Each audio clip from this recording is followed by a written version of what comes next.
Hey everyone, and welcome to another video. Tonight we have 2 hours of horror stories. I hope you all enjoy them. If you do, please be sure to drop a like rating. Liking the video helps out immensely. Subscribing if you're new is also very much appreciated. We are very close to hitting 135,000. Anyways, sit back, do whatever it is that you do to relax. Enjoy the 2 hours of horror stories with no mid-roll ads. Except for the ad break after this intro, there will not be any more ad breaks after that one. And as always, I hope you all have a great night. Another day, another job. It would be nice to find something more reliable one day, ideally with a low mortality rate and paid time off. Jake and I have made our way through so many career fields that I can barely keep track at this point. We have been crime scene cleaners, construction workers, bartenders, and hell, even one-time amateur exorcists. Don't ask about that one, though I will say the papacy might forgive our transgressions if they saw our results. Anyway, Jake and I have found ourselves in need of work again. This last job didn't last long, and it was strange, even by our standards. It was another cleaning gig, and we figured that despite the odd description and the admittedly creepy location of an abandoned building near town, it would be alright. At least there would be no blood and bodies to clean up, and hopefully, no cursed dolls hiding around in the basement either. It was a month ago. We were looking around and found an odd listing about a cleaning crew needed for an old flea market close to downtown. Just some cover-up painting. Not a big deal considering what we had done before, and the pay was surprisingly good for such a simple job. We jumped at the chance when we found it, since it would be the first decent payday in a while. Jake and I took the van out to the building to meet the contact for the position. Jake was grinning like he always did when we were going to a new job. At this point, I figured he got some sort of masochistic joy out of the idea that everything might unravel around us like a curse. I was just excited for another paycheck, even if it was another cleaning gig. "Come on, man, I'm sure this one will be on the level," Jake said, trying to cheer me up while frantically switching through songs on his playlist. He finally settled on Battery by Metallica, and before he cranked the volume up, he continued. "After all, what's the worst?" "Don't finish that sentence," I snapped back at him, but he just shrugged and drowned out my concern with the song. We rode on for a while longer, seeing the telltale signs of dilapidated buildings, which assured us we were getting close. Jake checked the directions again. "This is it up ahead. Old Mayhew's Flea Market." "I'm shocked this place closed. Who could pass up on such fine offerings?" He chuckled sarcastically while pointing to an old, defaced sign of an unpleasant-looking man in an ill-fitting suit. Jake had a point. The marketing sucked as much as the location. We parked in a lot just outside the condemned building. Now that we were closer, I saw that the place was fairly large, which made sense if it had been a bigger market in the past. The entire building was in a sorry state now. Many windows were broken. Boards were haphazardly nailed over sections, and the whole place looked like a light breeze could topple it. As I looked on, I saw nearly every square inch of the place was tagged or covered in graffiti. There was also a strange ring of what looked like white paint on the ground that seemed to circle the perimeter. I wondered why someone would want us to clean the place, and not just tear it down and start again somewhere better. But I supposed it didn't matter. We were there and ready to work. Assuming this job really was on the level, I wanted to get down to it as soon as possible. In the next few minutes, another car pulled up. It was a well-maintained, if not a little dated Oldsmobile, still looking sharp despite its best years being behind it. A tall man wearing a cowboy hat stepped out of the car and walked over to us. "Howdy, boys. The name's Earl Mayhew. Good to meet ya." Jake stepped forward and immediately shook the man's hand and gave a sarcastic, "Howdy, Earl. Name's Jake, and this here's my friend." I cringed at the awful accent Jake was attempting. and hoped it would not offend our new client. Instead, Mr. Mayhew just laughed and slapped his knee. I held out my hand, and before I could say anything, Mr. Mayhew walked past me and towards the building.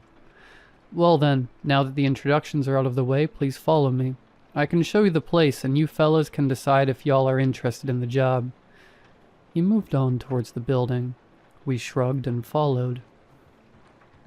Mayhew rummaged through his pocket for a moment and produced a key that he used to open a large padlock on the front door. Before stepping inside, he peeked in and looked around as if expecting something. Then he finally moved in and gestured for us to follow. I know she doesn't look like much these days, but we had a lot of good times. I just can't bear the idea of selling the place. This used to be one of the most successful flea markets in the county. We had people from all over the state, with hundreds of vendors and clients. But that was then. Mayhew sighed ruefully and looked like he had forgotten we were there for a moment. He snapped back to the present and regarded us. Sorry, boys. Lots of memories. Anyway, come this way and I'll show you the real meat and potatoes of what I need done. We followed him down a dimly lit hall and into a wide open central plaza that was covered in debris. Almost every surface was plastered with some measure of graffiti. Definitely a fixer-upper, Jake mumbled. Mayhew must have heard him and his eyes narrowed. Jake caught himself and blurted out apologetically, "But it has good bones, good character. No wonder you wanted to preserve it." Mayhew nodded and continued on. Jake shot me a lame thumbs up and I rolled my eyes.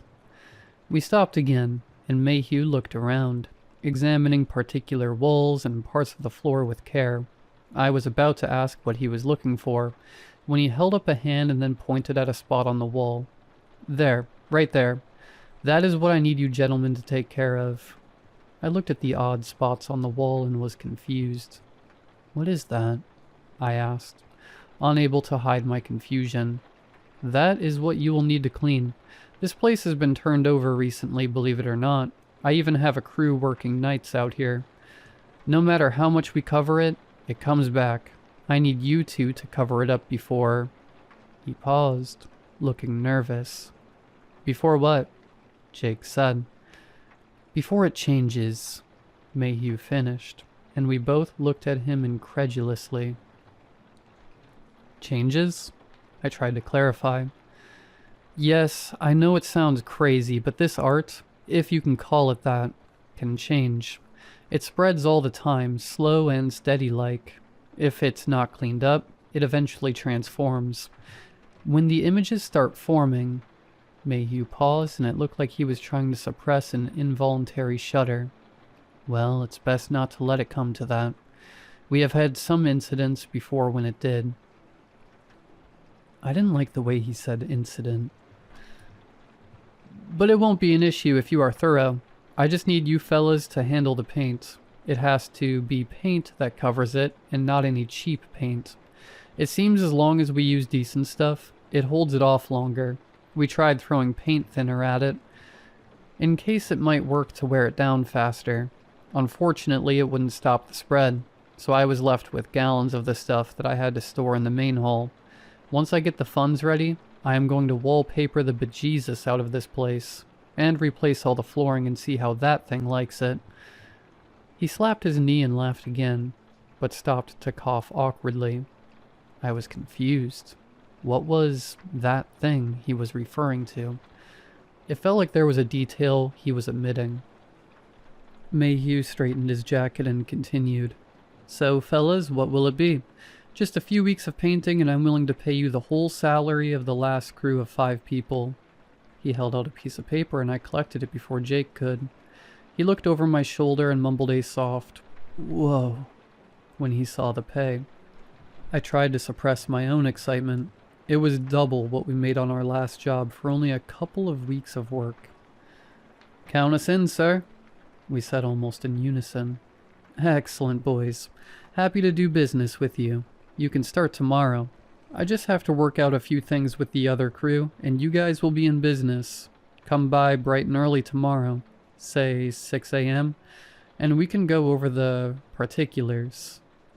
We arrived early the next day as requested. I was still feeling groggy and I hammered back an energy drink before stepping out of the van.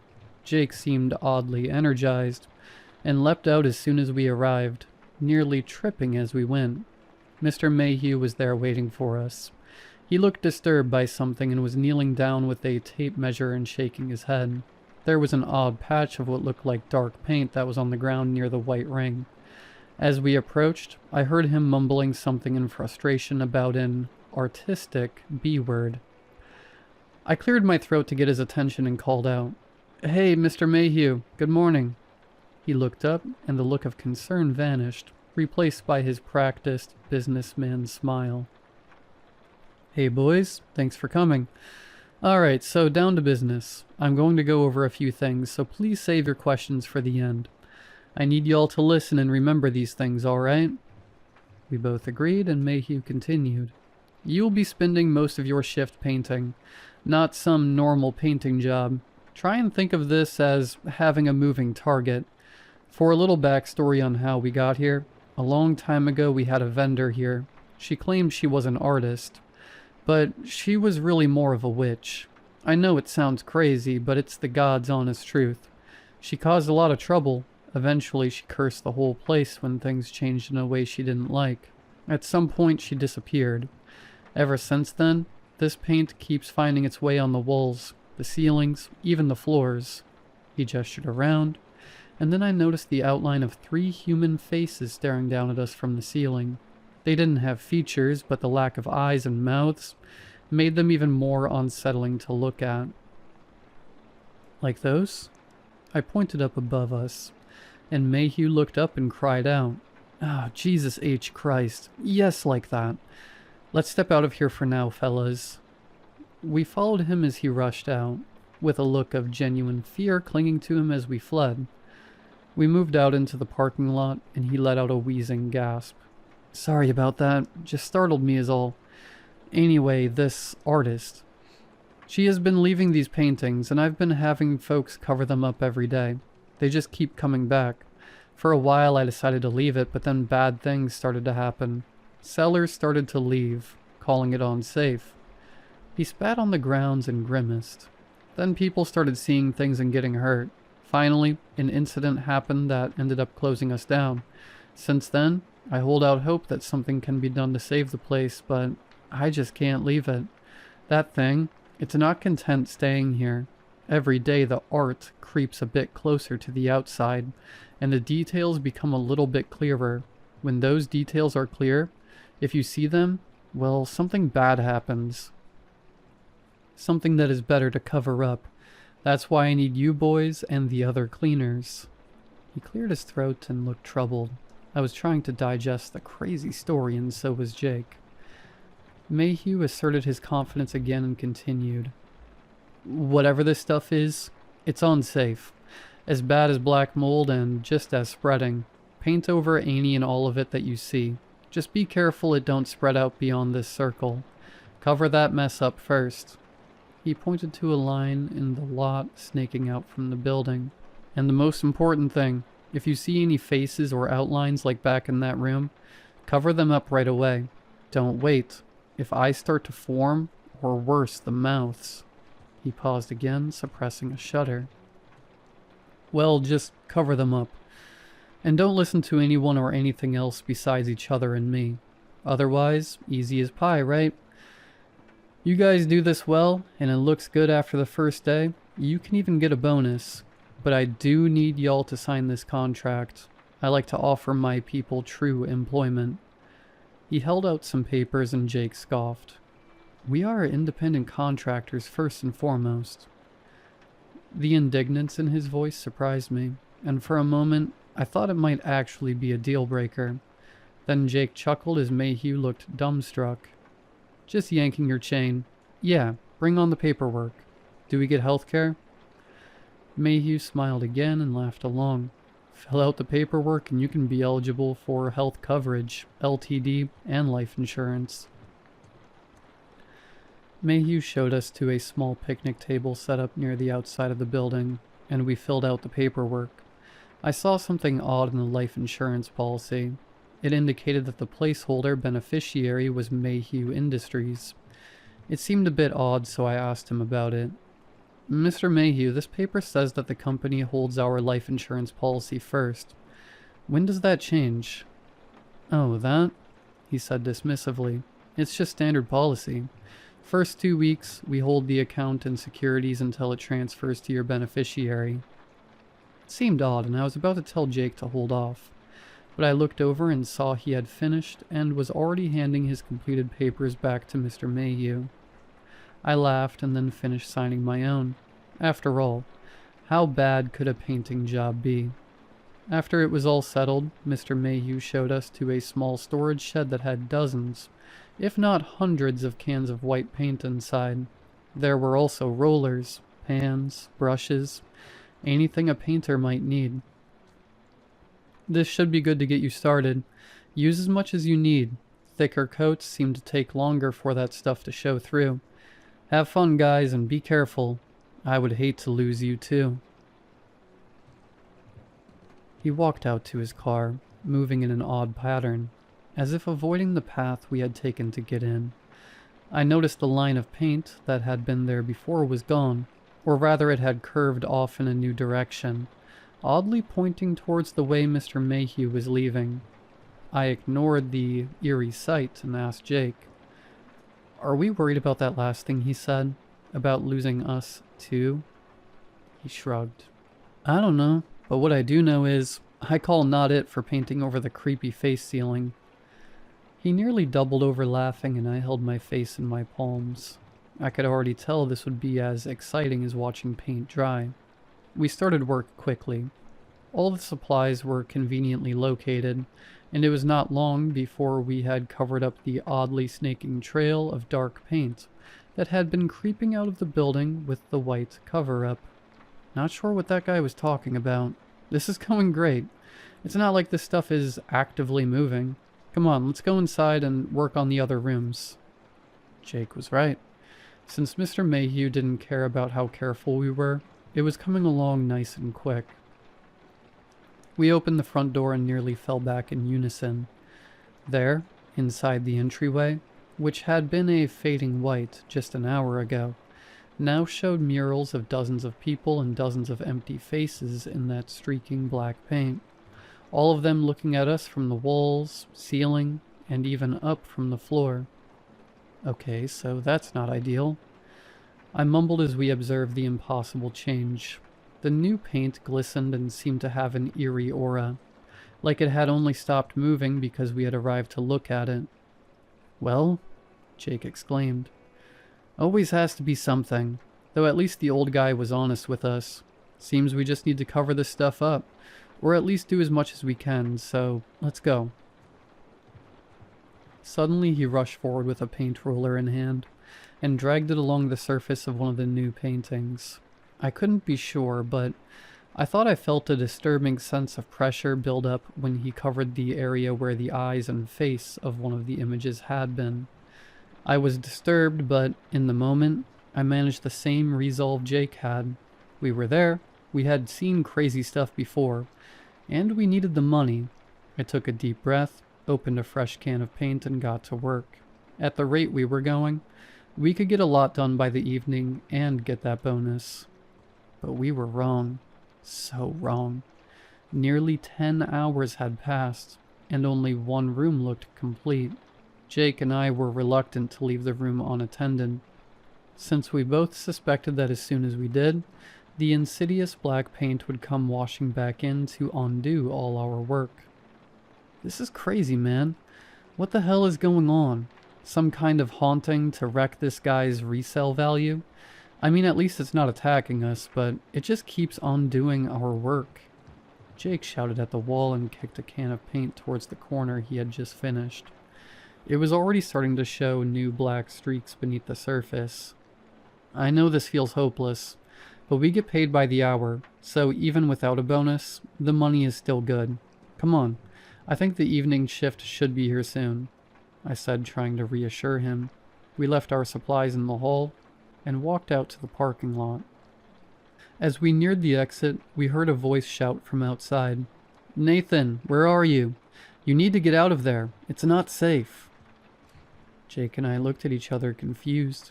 We exited the building and saw a truck parked near our van and a man shouting at the building, but not moving past the painted perimeter. Hey, there's no Nathan here, but are you one of the evening crew here to take over?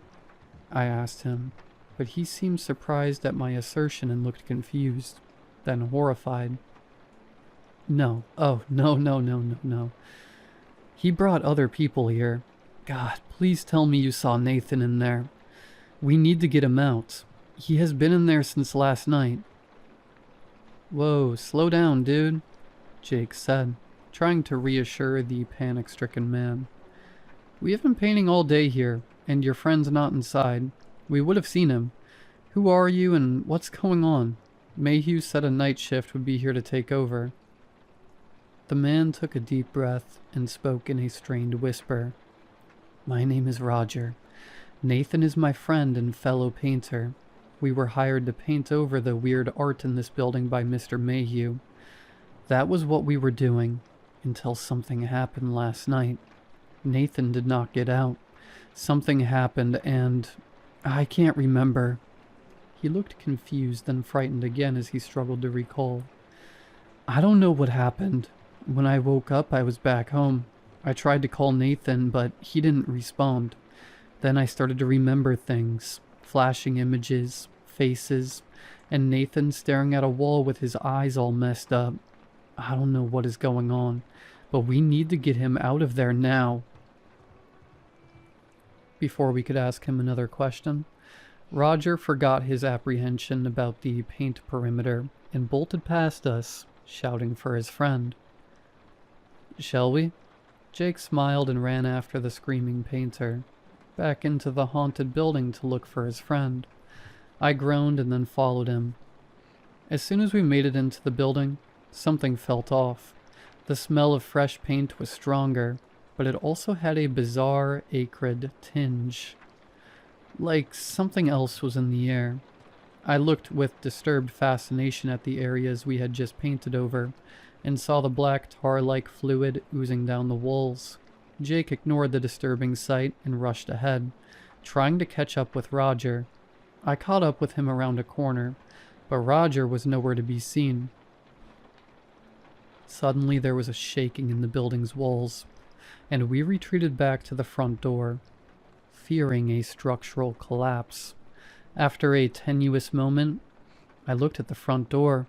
There was a snaking line of paint emerging from the ground and merging into an inky black canvas that had erased most of the door's features. It was so much worse. Actually seeing the paint move, it was like a living creature, and watching it gave me a terrible headache. Jake was staring at it too, a little too intently. I shoved his shoulder, and he blinked and shrugged off the effect. Let's prop the door open, I suggested. I didn't like the idea of this image forming on the door and being stuck here with it. I pulled at the handles and the door held firm. There was a disturbing squishing sound and suddenly I fell back, gasping as a living portrait of a face opened its eyes and looked back at me from where the plain door had been. I was horrified but oddly mesmerized by the shifting patterns in the faces. I knew I shouldn't be looking at it, but how could I not look at something so miraculous? I started leaning closer to the face. I needed to see more. Suddenly a hand fell on my shoulder and I was pulled backwards and onto the ground, landing hard and snapping out of my daze. None of that possession stuff, man. Don't look at the ceiling. Come on, let's try a window or something. This place is screwed and whatever's happening, I don't want to be stuck here. Jake whispered. I staggered to my feet and shook my head. I almost looked back at the undulating face on the door, and I swear I felt some invisible hand reaching out to touch my mind. I shuddered and backed away. We found a window, but it was black on the other side. I had a bad feeling about what that implied. Suddenly Jake was next to me, holding a brick he had scavenged from somewhere and readying it. Here's hoping, he said, while hurling it at the glass. I was happy to hear the satisfying sound of shattering glass, but horrified when instead of daylight coming in, waves of black paint began pouring from the window. "Are you kidding me?" Jake shouted in disbelief. "Come on, let's get away from this one. Maybe if we find those other guys, they can tell us what the hell is really going on, and how we can get out," I said while moving on. Eventually we heard something near the west wing and followed the dark halls to it. It sounded like low, muffled gasps of pain, and when we emerged into the room, we saw something horrifying. Roger was there, splayed out and cut open by something. His body was positioned like a morbid statue, and a terrible wound was gouged into his torso, which looked like it had almost disemboweled him. Horrifically, he seemed to still be alive. We approached slowly, and he mumbled a weak groan of agony. "Holy, what happened here?" Jake managed to spit out, and I echoed the sentiment. We got closer, and Roger's eyes finally rolled forward out of the back of his head and faced us. He groaned and mumbled, and we could tell he was trying to speak. "Go. Not safe. Nathan is here, but something else." He fell silent, but his eyes remained open. He was dead. "Oh, hell, man, what happened to him?" Jake asked in a panic. I had no idea either and was trying to reconcile just what we had seen. We looked around in paranoid confusion when we heard something that terrified us even more than the silence. Footsteps. "Did you bring the insurance?" I asked Jake in a terrified whisper. There was a long pause while I looked at him and my heart sank. "I did, yeah. It's just in the van," he said while flashing a pained smile. "Of course," I groaned, not really knowing if having a gun like the insurance would help against sentient paint and whatever things were at work in the building. "Well, come on then. We can't stay here. Let's try and find a way out." Jake nodded, and together we crept out of the room, leaving the bloodied body of Roger behind us. We found another window, and I didn't see any shifting, monstrous visage behind us, so I figured that was a start. I found a large piece of rebar nearby, and I hefted it up. "Nice, man. Let's give it a shot. Crack it open," Jake whispered. I held the bar and swung as hard as I could. Glass shattered, and the darkness behind the glass gave way to a more natural glow of twilight. We could get out this way. I used the bar to clear the glass out of the frame. It was a tight fit, but I figured we could both get out of the building and this lot before Mayhew and telling him the bad news. Just as the way was clear and I was pulling myself up and out of the building, I heard footsteps again. I looked down the hall and saw a figure emerging from one of the adjacent rooms. There was a low groaning, creaking sound, like the rusty hinge of a door. The terrible sound echoed as the figure walked along in what looked like pain. "Move, move, move!" Jake shouted at me, and I hoisted myself up just in time to meet a dark wall of human faces.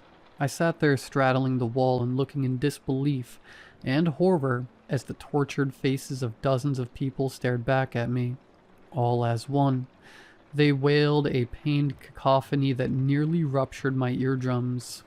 I fell off the windowsill and landed hard, but the pain in my body from landing was secondary to the pain in my ears.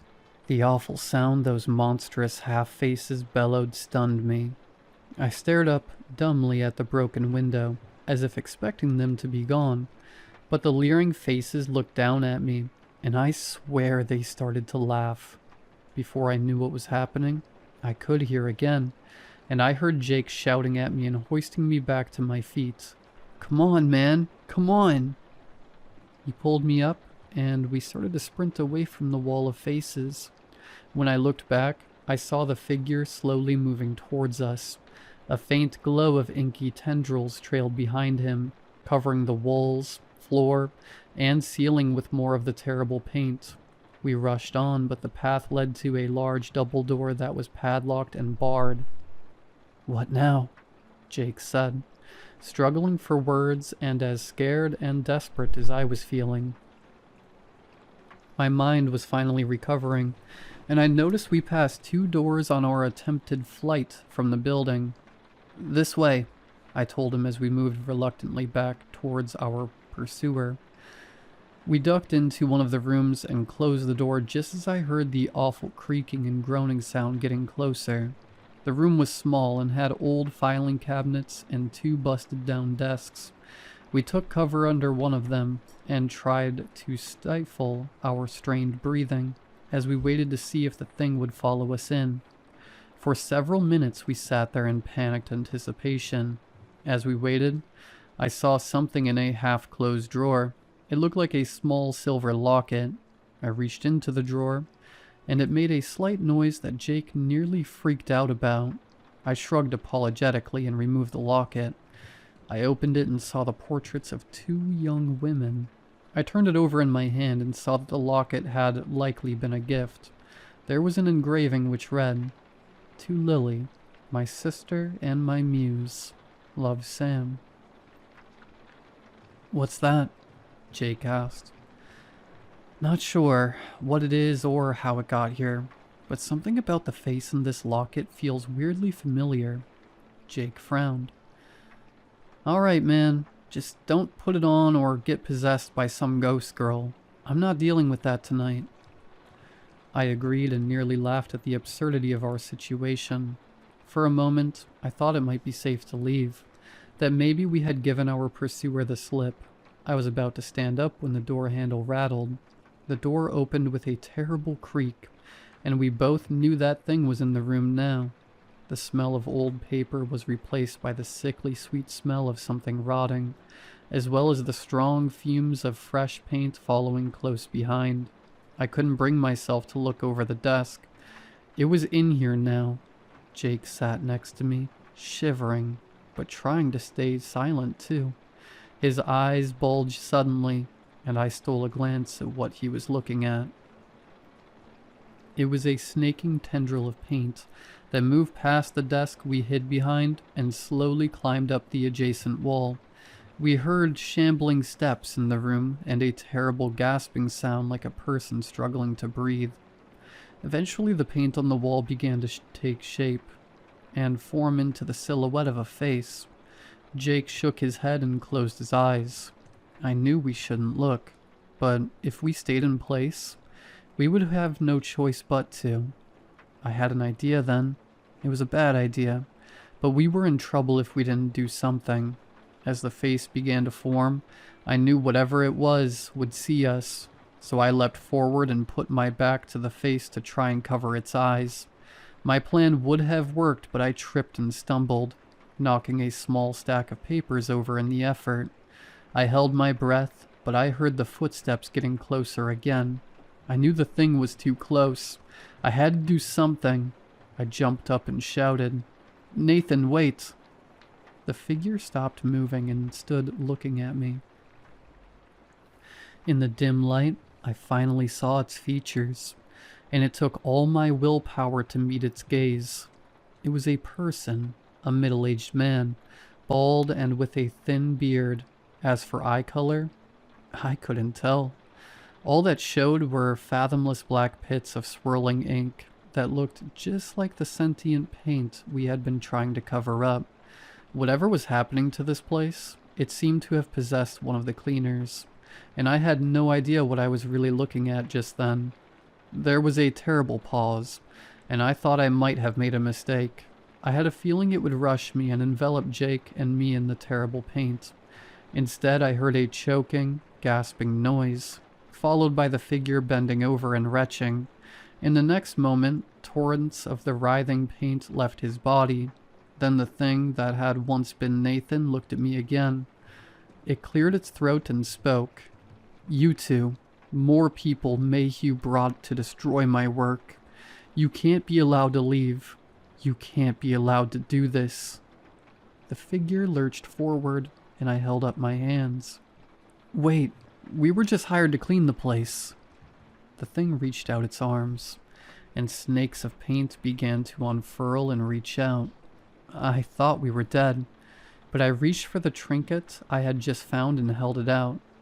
Wait, was this you? Please tell us. Who are we really speaking to? The thing stared at me for another moment, then at Jake as he silently rose to look at what was happening. Where did you find that? It rasped. Oddly, the thing's voice softened after seeing the locket. Yes, my name was Samantha Gardner. I used to work here, selling paintings that my sister Lily and I would make. The people loved our work, and for a long time this was a joyful place. Then Mayhew bought it and started extorting all the vendors. He started raising our rent for no reason, kicking vendors out who had been here for years, just because they would not kiss his ass. Worst of all was what he did to the female vendors.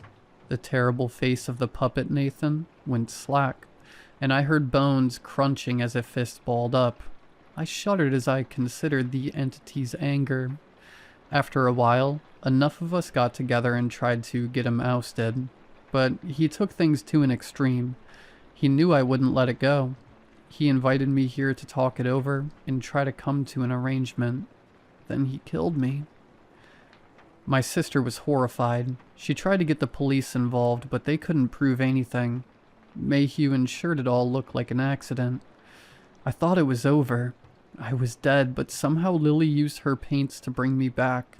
I don't know how it worked or how I'm here again, but what I do know is I will get Mayhew for what he did to all of us. Hey, ghost man or lady. We only took this as a temp job. Mayhew sucks as far as we are concerned. He didn't tell us any of this, so do you think you could let us go? We could, I don't know, maybe rough him up for you or something. No need to hurt us, right? Jake asked. The figure paused for a moment as if considering. There was a brief glimmer of hope, but my heart sank when the figure shook its head. No, I'm sorry. You two are too valuable to me as vessels. The others couldn't leave. This one is too broken. I don't need to trust someone who works for Mayhew when I can just wear them. Don't move. It's less painful if you don't resist.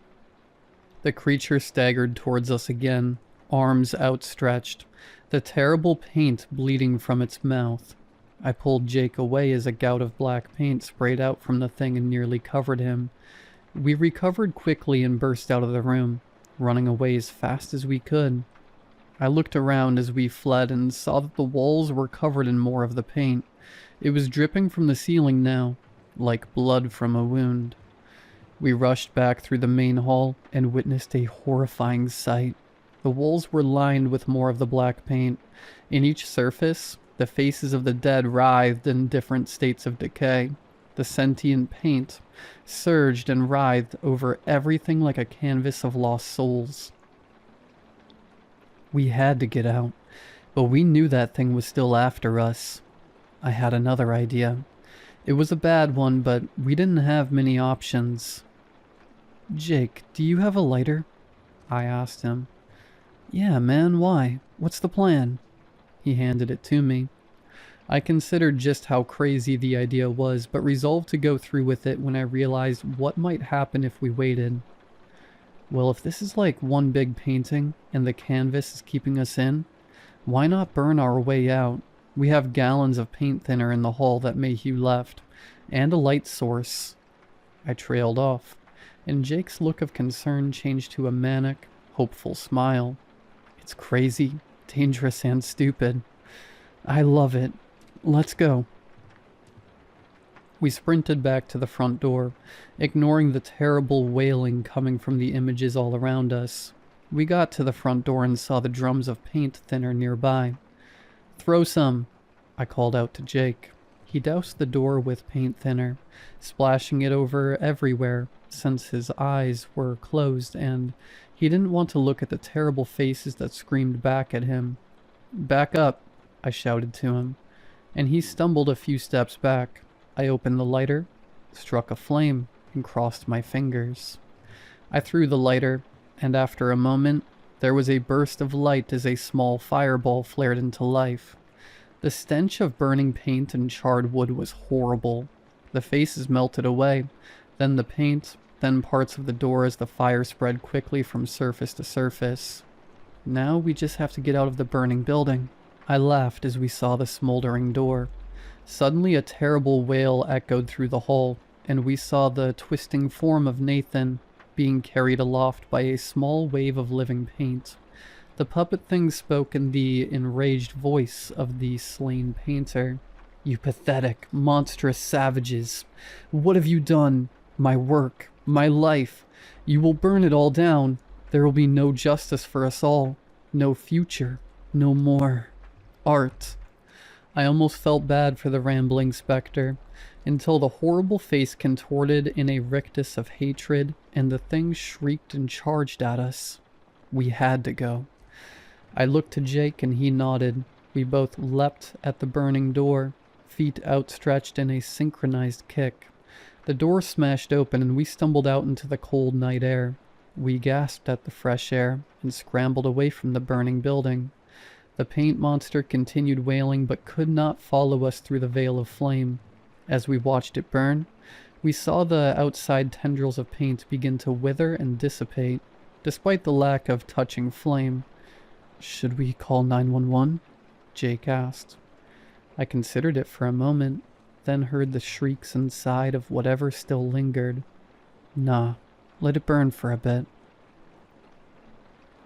We sat and watched the inferno for a while before we heard a car approaching and saw it was Mr. Mayhew. He jumped out of his car and his face was pale. No, my building. What happened?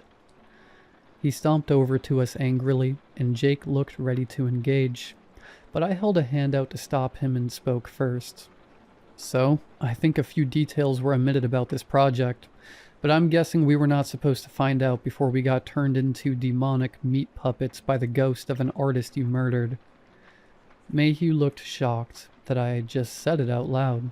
I followed up and pressed my assertion. "And you thought we would die in there like the others. What was the insurance policy you had for Roger and Nathan? Was it a lot? How much was ours? Hopefully it was on par with whatever you will get for this place burning down." I flashed a sarcastic smile and he fumed. Mayhew looked indignant and started to respond. "No, it's not like that. The job needed to be done to keep me." He stopped and corrected quickly. "I mean to keep the business safe. The money just helped cover the expenses. It's not my fault they couldn't listen and stay safe." At that point, Jake was done with words, and just as Mayhew was looking smug at his own sense of superiority, Jake punched him hard in the face. The big man staggered and fell down. Jake was about to follow up, but I held him back when I saw Mayhew had drawn a gun on us. He looked up at Jake with a bloody nose and hatred burning in his eyes. "I ought to kill you for that, but first responders are probably on the way, and it wouldn't look good for the public. Plus, I think the fire may have contained it. I never thought to try before since I couldn't be sure. Didn't want to let it out, but I think it's gone." He looked around and smiled. "So I will let y'all leave, but if you so much as say anything about this, I swear I will." I interjected, pulling Jake away from jumping at the man again. Yeah, we won't. Go to hell, you greedy son of a..." I pulled Jake away and took a few steps back from Mayhew, who huffed and put his gun away. He mumbled something about lawyers and got back in his car. "We just going to let this murderer get away like that?" Jake said indignantly. I felt an odd tingling in my pocket and removed the silver locket. I looked at it and smiled. "No, it's fine. He can leave, but he won't be escaping justice in time." Jake looked confused as I bent down to collect the small scrap of paper that lay by his feet. I wrapped the paper around the small locket and felt a disturbing sense of energy. I broke into a run and moved quickly up to the Oldsmobile as Mayhew was departing. I slipped the small fragment of paper into the seam of his trunk right before the car sped off. Jake ran up, looking confused. "What was that?" he asked. I held up a hand and pointed to Mayhew as he drove away. I watched with a smile as lines of black paint started emerging from his trunk. Jake saw it too, and his eyes went wide. Wow, man, that's going to be a fun reunion. I nodded my head silently. Jake and I waited for a bit, then turned back to the van as we heard a crushing sound in the distance, followed by gunshots and a scream. Do you think we could get proper jobs as painters, just to try it out? Jake shrugged and chuckled. Nah, something else next. Painting sucks.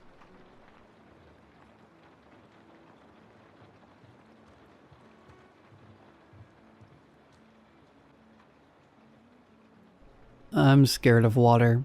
I know what you're probably thinking. You're scared of water, but you swam in the lake at your summer camp. I can assure you I wasn't always afraid to go into the water. My fear stems from my childhood, from a traumatic incident that I've done my best to bury as the years have gone by. But no amount of therapy, self-medication, or soul-searching can erase or make sense of what I experienced. So this is my attempt at making peace with everything.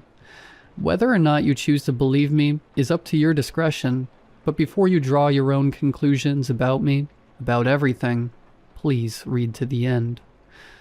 I was 12 years old when I went to spend the summer at Camp Moonflower. It was something that I hadn't done before, but my parents insisted that I spend a few months outdoors with kids my age, instead of staying holed up in my room and playing video games. That's how I ended up on a campground surrounded by a bunch of energetic, loudmouthed kids. Kids that made me feel comfortable with being a wallflower. Those first few days and nights at camp were unexpectedly fun. I did the activities, lip-synced the camp sing-alongs, and acquired a few nasty sunburns along the way. But just as I was truly getting into the spirit of camp, I overheard some of the older kids at lunch one afternoon talking about Camp Moonflower's Lake. I don't remember the exact words verbatim, but here's my best attempt at recalling what I had heard that day. Moonflower Lake. Are you high, John? We're not supposed to go there. John smiled mischievously. Not if anybody finds out we're going there, Billy. Come on, it'll be fun. We'll be out of there before anyone notices. I think he's got a point. I don't know if that's such a good idea. Mikey, don't be such a baby. John scoffed. You don't believe in that curse crap, do ya? I watched their eyes dart between one another nervously as John took a monstrous bite of his peanut butter and jelly sandwich. Oh, I see. I'm surrounded by wusses. You can't believe everything you hear. But the kids. Mikey looked over his shoulder to make sure no counselors were nearby before continuing. They drowned. Their bodies were never found either. That's what my brother told me, at least. Yeah, it's a bunch of baloney. You can't take your brother's word for everything. John dismissed, wiping the crumbs and remnants of jelly from the corners of his mouth. That lake ain't bottomless. I'm going to prove it to you. Billy gulped. How? Let's go to the lake tonight and see who can get closest to the bottom. Unless all of you are chickens. John teased before drinking the rest of his chocolate milk. What followed next was a fit of arguing and laughter from the group of older kids as I sat nearby, pondering what I had just heard. Was I scared? A little. Did I believe what I had heard? Not entirely. There had to be some explanation as to why those kids were never found. After all, a lake couldn't be bottomless, right? Even at a young age, I knew that their little scheme wasn't a good idea, but I wasn't going to be the one to snitch. The last thing I needed was to be labeled as a buzzkill, or a tattletale, because I stopped kids from being kids. I decided to hold my tongue, and told myself that I'd only tag along and watch from afar. Perhaps I could join in on the shenanigans, and make a few friends as well. The idea comforted me, and I thought about it the rest of the day with a soft smile. When the sky became alight with stars and everyone had retired for the evening, I snuck out of my cabin quieter than a church mouse. Masked by nightfall, I hurried towards the tree line. I felt like a ninja as I snuck across the spongy grass and damp vegetation on my way towards the lake. The group of older kids were already there by the time I arrived, and they were hyping themselves up on the dock. "Come on, chickens, let's go." John was the first one to dive into the water. When he came back up, the others followed suit. One by one they dove into the water, sloshing and splashing about as they had their fun. They took turns going under the water for extended periods of time, trying to outdo one another in an attempt to reach the bottom. However, their efforts proved futile. None of them stayed under very long. Every time they resurfaced, they laughed and admitted they still hadn't reached the bottom. Right as I thought about diving into the lake and joining them, Billy and Mikey got out of the water and began drying themselves off. I was disappointed in my own hesitation. I could have potentially made some new friends, had it not been for my perpetual cold feet. But before John could get out of the lake to dry off, he went back under the water. Thinking that he was messing with me, Billy called out from the dock, "Really funny, John. Quit yanking our chain and let's get out of here before we get in trouble." Even from where I was positioned, I could sense that something was off. A few seconds became a few minutes, and there was still no sign of John. I could see Billy and Mikey growing more and more pale with every second that ticked by. Without warning, a body breached the surface and thrashed about frantically in the water. "Help, something's got me." The shrill shriek was the last thing we heard before John was dragged under. Terrified splashing had now become quiet. Pulsing ripples in the lake's water as it reflected the moon like glass. "What do we do?" Mikey's voice cracked as he looked at Billy for an answer. Billy looked whiter than a bedsheet as he stammered a solution he couldn't get out. I... They gawked at the now still water, hesitant to jump in. Neither of them were doing anything to help John, but I could do something. It was at that moment I made a decision that would change all of our lives forever. I sprinted toward the dock with urgency, desperate to save John from whatever was in the water. My feet thudded against the wood of the dock, the sound alerting Billy and Mikey of my presence. "Hey kid, what are you?" I never heard the rest of Billy's question as I closed my eyes, took a deep breath and leapt from the dock. Goosebumps prickled up my arms and legs as I felt the ice-cold water envelop me. The force of crashing into the water nearly knocked the breath out of me, but I opened my eyes against the sting of the water. I couldn't see John. I couldn't see my hands. I couldn't see anything in the dark. With the pressure building in my ears, I swam downwards. Despite my best efforts to navigate the waters, I couldn't tell if I was actually making any progress. It felt like I was swimming in place, a sensation that filled me with dread. The water remained uncomfortably still as I pushed forward. Aside from the throbbing in my ears, the only other sound was the distant echo of joyous laughter. I couldn't pinpoint where exactly it was coming from. I nearly stopped swimming, but forced myself to continue. My heart pounded like thunder in my chest, and against my better judgment, I ignored what I heard and kept swimming. The further I went down, the more disoriented I felt. I couldn't tell which way was up or down. At one point, I thought I saw stars beneath me as I searched for John in the vast, black water. Slimy strands of seaweed brushed against my skin as I paddled my feet. My lungs were begging for air. I needed to go back to the surface, but I couldn't leave without him. I'd be letting everyone down. Unfortunately, I didn't have a choice in the matter. As I started swimming back up, I felt something brush against my ankle. I thought it was a fish that had bumped into me, but then I became stuck in place. I kicked my foot several times, trying desperately to move from whatever was keeping me trapped. Had I gotten stuck on a log or something? My own question was answered when I was pulled down abruptly with incredible force. A blistering sensation crept across the inside of my chest as bubbles erupted from my throat in shaky columns. With every desperate movement I made to wiggle free, my air supply continued to dwindle. I knew better than to scream, but when I saw what was underneath me, I nearly let one out. I saw children. A dozen of them. all clutching my legs and pulling me down into the murky depths with the giddiness of someone winning a prize. Their translucent skin rippled with the water, and their delighted milk-white eyes gazed into mine as I struggled like a wild bird tangled in a net.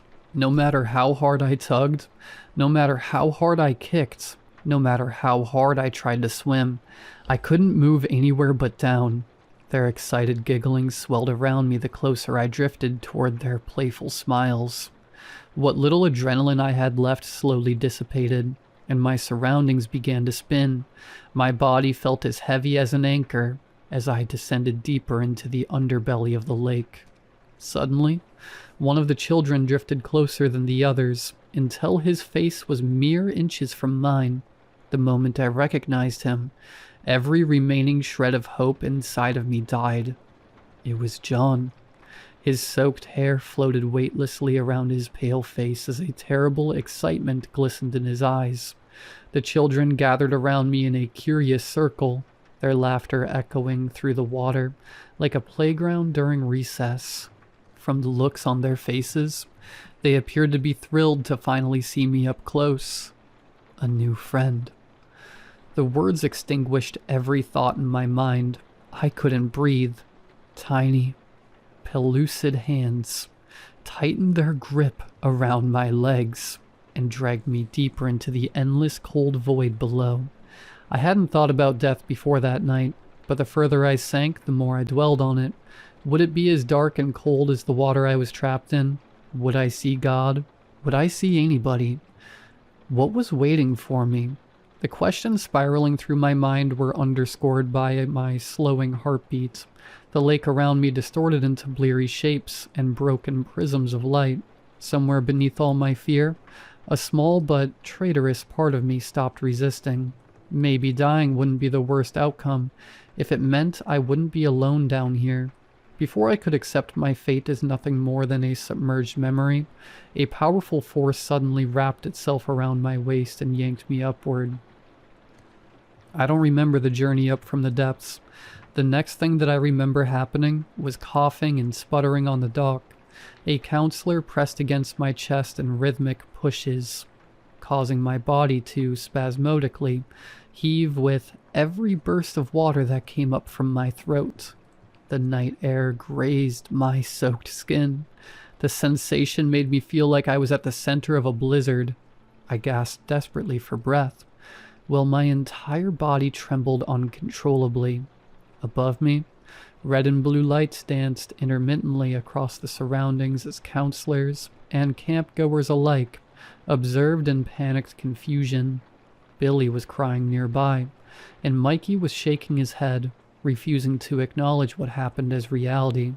I tried to sit up, but the moment I did, I nearly vomited. I lay on the deck, clutching my head as my ears rang from the sustained pressure I had endured underwater. After I had somewhat returned to feeling like I could breathe properly again, the police began questioning everyone separately. Counselors wrapped towels around my shoulders and commended me for my bravery. Their words did little to provide me peace or calm, and the line of questioning from the police wasn't helping anything either. I refrained from telling them the truth about what had actually happened to John, not because I didn't want to, but because I knew deep down in my heart that they wouldn't have believed me even if I had told them. That's something I've held on to all these years, and I feel so guilty for not giving anyone answers. A thorough search of the lake was conducted by the police, but news outlets reported that John's body was never found. Since I was the last person to have presumably seen him alive, I was blamed for his death, but no charges were ever filed against me due to a lack of evidence, and the summer camp was closed for good shortly thereafter. And that leads me to the present day.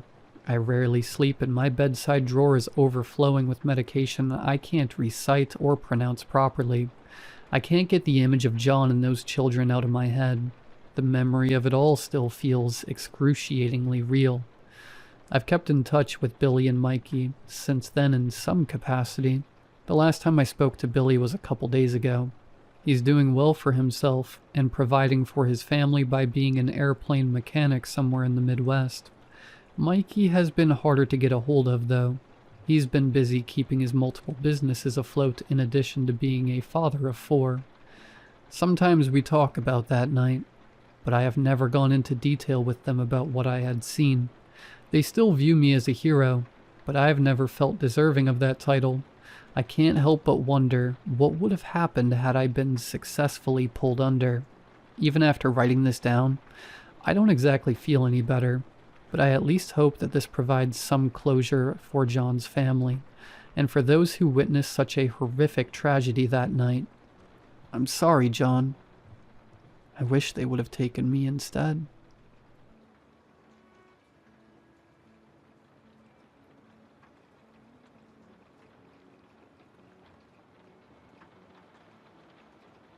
We're getting a kitty! We're getting a kitty! Jenny sang from the back seat of the car. I looked at her through the rearview window and smiled before turning a left.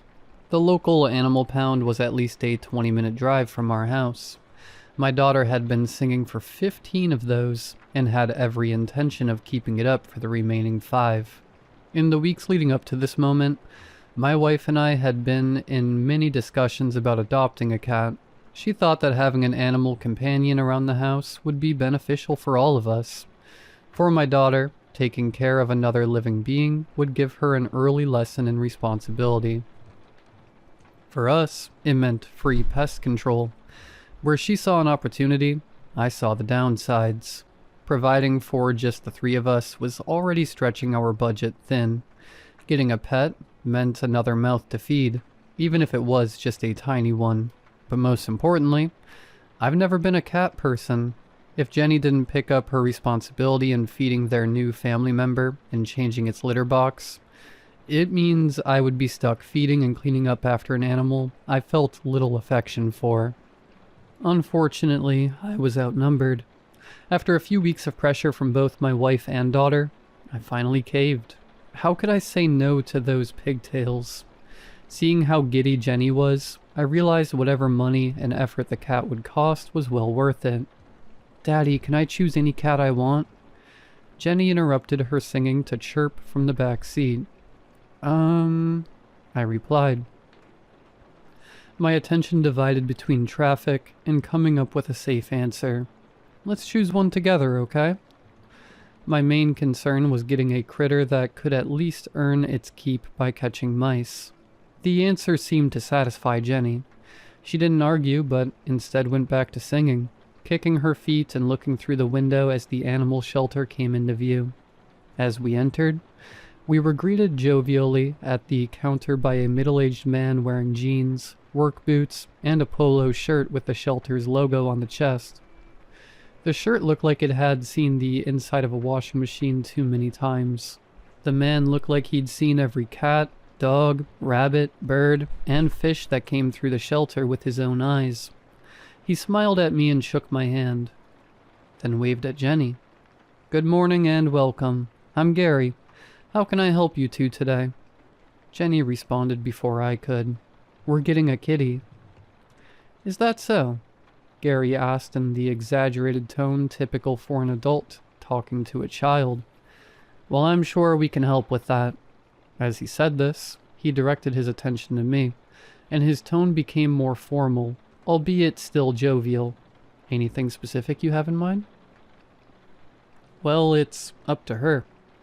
I said so with a forced enthusiasm that the man picked up on. I just want something that's not too high maintenance, and a good mouser if possible. Gary smiled and nodded. He had tempered his own joviality a bit as he walked over to the door on the right. He swiped the access drop hanging from his belt across the scanner. There was an audible zoom, followed by a click as the door unlocked. Gary opened the door and positioned himself next to the opening, extending his arm inside as a gracious motion.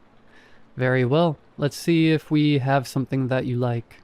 Jenny and I entered, with Gary closing the door behind us and following suit.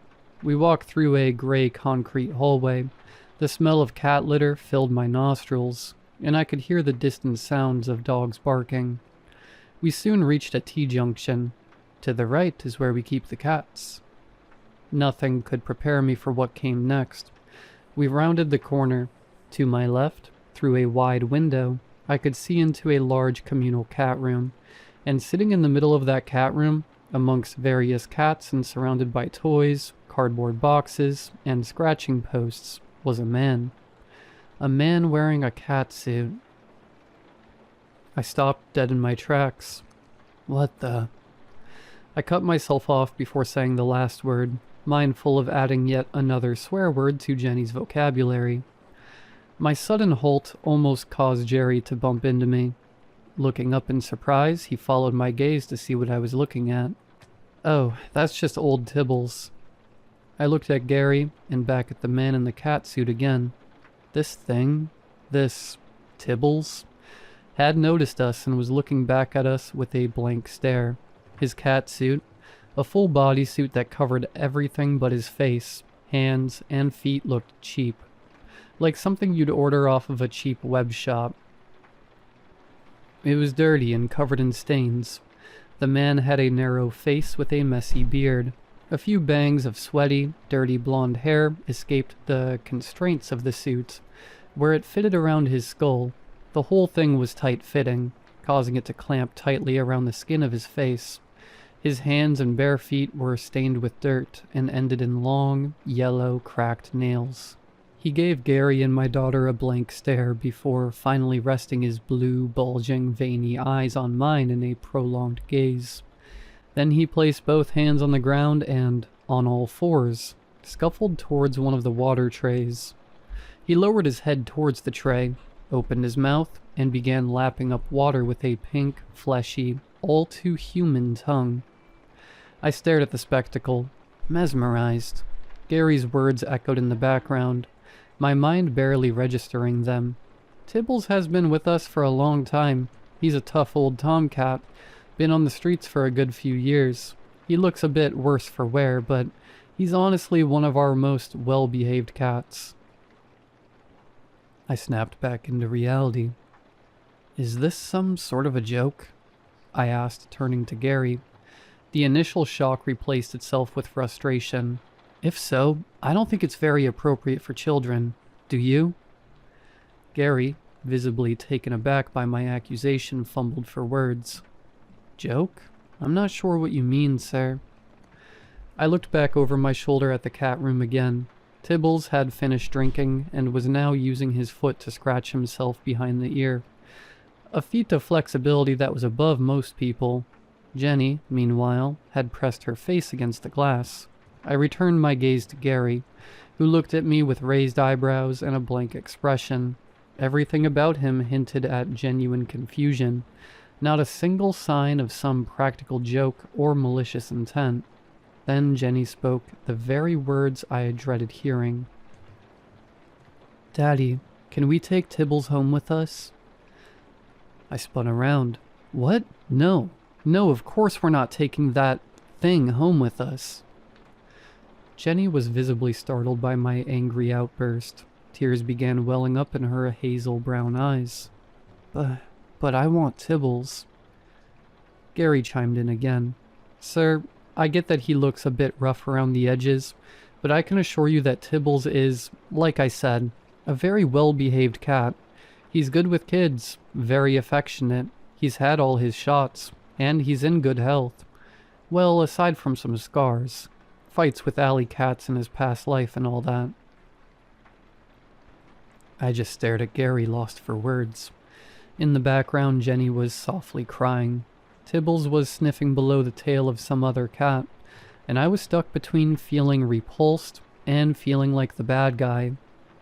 The ride home was horrible. 20 minutes of Jenny crying softly in the background. Where it had been sunny on the way to the shelter, dark clouds now loomed overhead, as if the heavens were banding together to set the perfect backdrop to our mood. My daughter had whined and then begged to take Tibbles back home with us. Then, when she finally realized I wouldn't budge on the matter, she had thrown herself to the floor and started throwing the mother of all tantrums. The attendant, Gary, hadn't helped in the matter. Well, he did offer to let us take a look at some other cats. At no point did he even acknowledge that anything was off. Sweetie? I asked. No reply. Sweetie, I get that you're upset, but we can't just take a strange man home with us.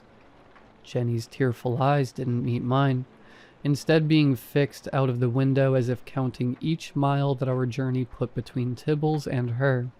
Tibbles isn't a man. Tibbles is a kitty, she demanded. I rolled my eyes. I wasn't going to win this battle.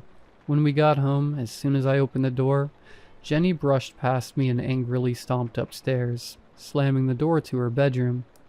Honey, what's wrong? My wife Holly's voice sounded from the living room. I entered to find her on the couch. She just put her show on pause and regarded me quizzically.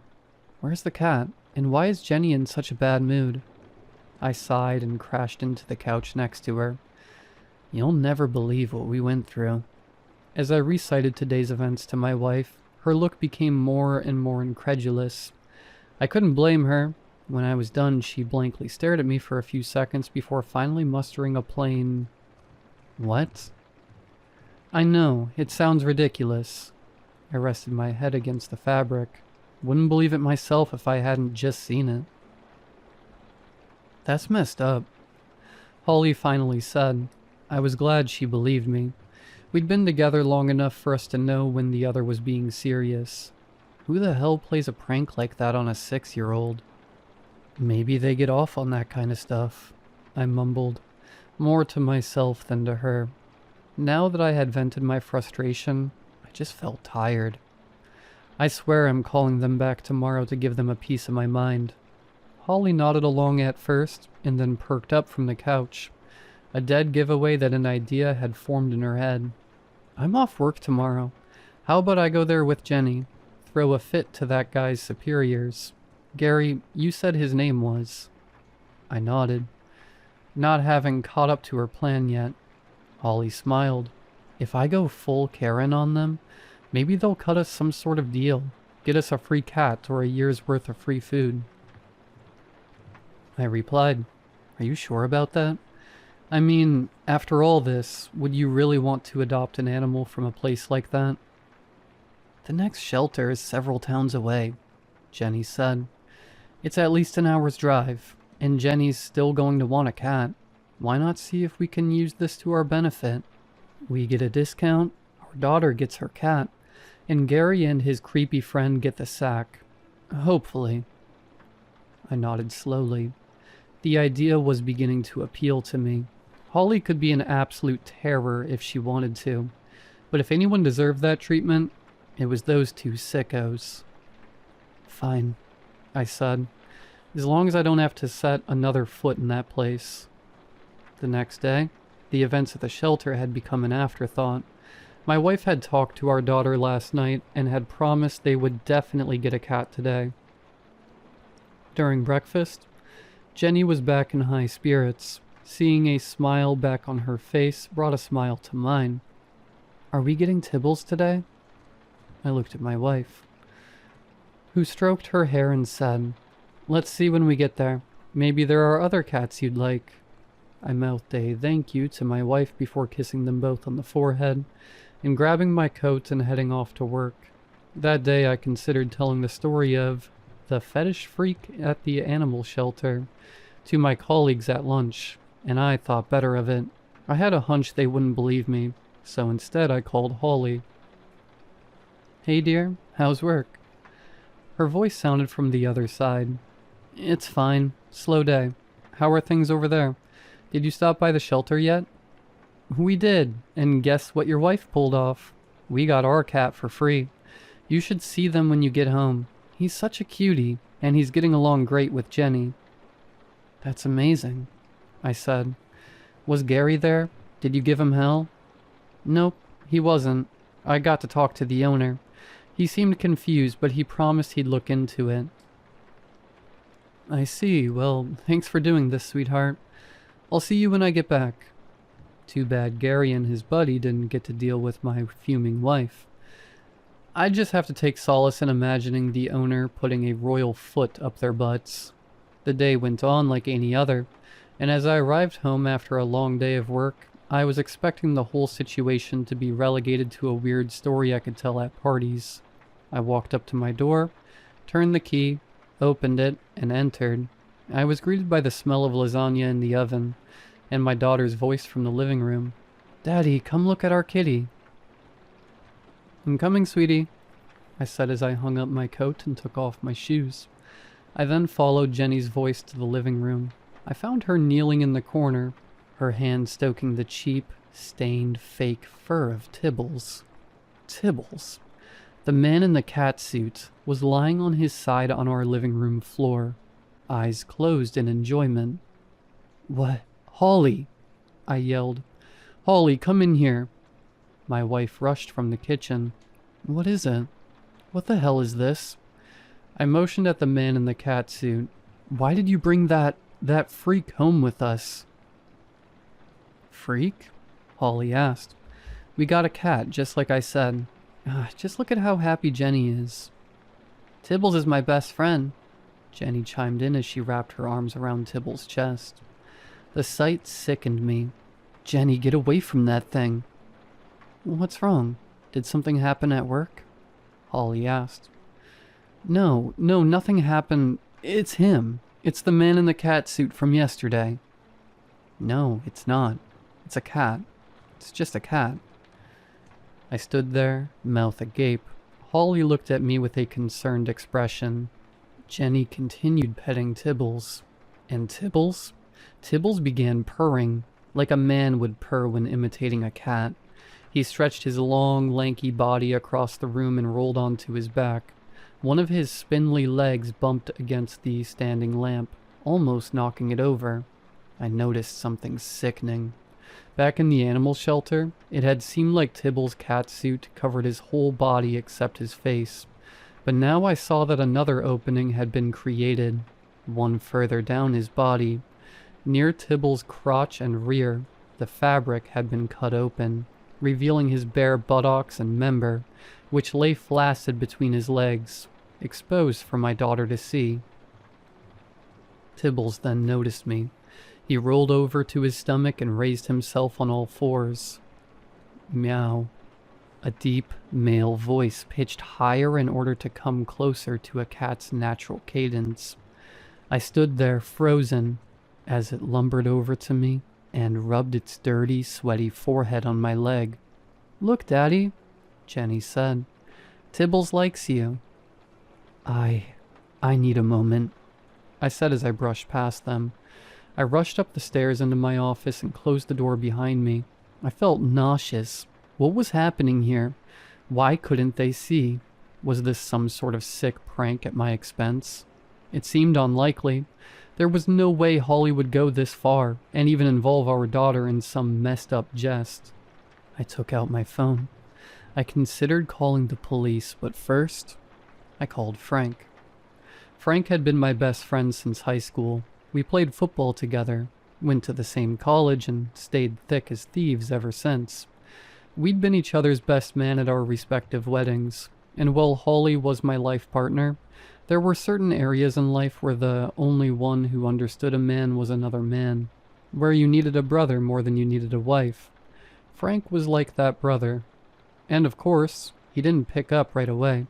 He was probably having dinner with his family. I called him again, hoping he'd get the message that it was urgent. Thankfully, he did. "What's up?" I heard his familiar voice on the other side. "Frank, listen, man, I'm in a situation, and I just need someone to verify that I'm not losing my mind." "Can this wait for 10 minutes? We're having my folks over for dinner, and..." "No, it can't wait. There's this sick guy in a cat suit, and he's with my daughter, and..." "Hold up," Frank interrupted me. In the background I heard the sound of wood scraping against tiles, followed by footsteps. "Cat suit? What are you on about?" For the second time in only 2 days, I struggled to explain a scenario too bizarre for words. Only this time I needed to be fast with it. I didn't want to leave my daughter alone with that weirdo for any longer than I had to, so I skimmed over most details, getting the point across as quickly as possible and with the bare minimum of information. "And now this guy is down there with Holly and Jenny?" Frank asked. "Yes," I said. and they're both acting like nothing is wrong. Dude, you should call the police, Frank said. And before you do, send me a photo, for evidence, in case the guy makes a run for it. Alright, will do. I thanked him and hung up. I had been pacing across my office, focused on finding the right words to describe what was happening. Doing so, I hadn't noticed things had gone quiet downstairs. Had something happened? Was the guy in the cat suit gone? Or had something worse transpired? Fearing the worst, I put my phone away and walked out of my office. I walked out of the hallway and took a left towards the stairs. "Holly?" I yelled out. "Jenny?" "We're downstairs, Daddy," Jenny responded. I sighed in relief. Where's Tibbles?" I called down. "He's upstairs, Daddy. We put the litter box in the spare room next to your office." I froze. A cold chill ran down my spine. I slowly turned around. The hallway was dark. I hadn't turned on any of the hallway lights when I went to my office earlier. From where I was standing, my office was to the right. Next to it, at the end of the hallway opposite to the stairs, was a spare room that we used for storage. And in the dim afternoon twilight, I could see two eyes staring at me. Two eyes, which belonged to a hulking figure squatting over a litter box. We stood there as if frozen in time, me and Tibble staring at each other. On all fours he reached up to my chest. But as he stood there, hunched, I realized how tall this guy is. Even when he was not fully upright, our faces were almost at the same height. I estimated that he'd be at least 7 feet tall. He was lanky, with long, spindly limbs that stuck out of the sleeves of his cat suit like branches of an old tree. The fabric was stuck tight around his skin, where it covered it, accentuating his wiry muscle. And as I looked into his eyes, I noticed that, for the first time since I'd looked into them, they seemed fully human. This is difficult to convey in words. It wasn't that he'd previously had yellow eyes with slit pupils. His eyes had always been blue and, for lack of better words, normal. But until now, the expression they had has always been animal-like. Simple, with no hint of deeper thought other than their immediate physical needs and instincts. But now, as his eyes bored into mine from the darkness, I swear to God there was purpose. A knowing, malicious intent that told me that the man in the cat suit knew what he was doing, and he meant me harm. Thud. With a dull sound, a wet, human turd landed in the cat dirt. It lay there, out in the open, like an insult to the sanctity of our home. Tibbles then hunched forward, leaning on his hands, and walked towards me on all fours. Eyes locked on mine, it approached me until we were face to face, or rather, face to chest. The reek of stale sweat mixed with dirt and fresh crap filled my nostrils. Tibbles exhaled, and I could smell the coppery scent of old blood on his breath. He looked up at me. Meow. I pulled out my phone, pointed it at Tibbles, and snapped a picture. Right in its face. You see this? I showed him the resulting picture. A bird's eye perspective of him staring into the camera. Dirty cat suit and disheveled face, recorded for the world to see. This is evidence. I'm going to call the cops. I don't know what kind of sick game you're playing, but it's about to be over. I watched for any sense of recognition, any hint of anger or fear or any other emotion. Meow. Was I mistaken earlier? Did this thing just have the mind of an animal? Tibbles walked past me, the fake fur of his dirty suit touching the fabric of my jeans, and headed back downstairs. And just then, my phone began buzzing in my hand. Frank's name appeared on the screen. I pressed the accept button and brought the phone to my ear. Did you get the photo? I asked. Yeah, I did. Are you alright, man? What? I replied. What are you talking about? You sent me a picture of a cat. My whole body went numb, including my arm, which held the phone. It dangled loosely beside my body, phone still in a call. "Hello?"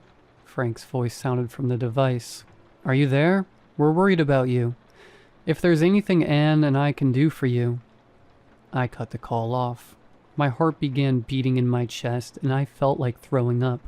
Either I was the butt of a sick prank that everyone I knew was in on, or I was legitimately going insane. Neither option sounded very appealing. What if I really was going insane? If so, then what was the point in calling the police? What if they just came over for an officer to tell me that exact sentence I was beginning to dread? That it was just an ordinary cat. "Honey, are you coming down?" I heard Holly from downstairs. Concern sounded in her voice. It was understandable. After all, if she really saw Tibbles as just a normal cat, then to her my behavior would have been concerning. "Coming," I called out despondently as I began slowly shambling down the stairs.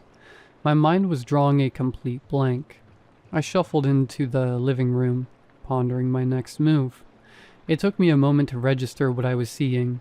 My daughter and wife were both on the couch, and Tibbles was lying stretched on their laps, his lanky body being large enough that the legs dangled off one end of the couch, and his head leaned against the armrest at the other end.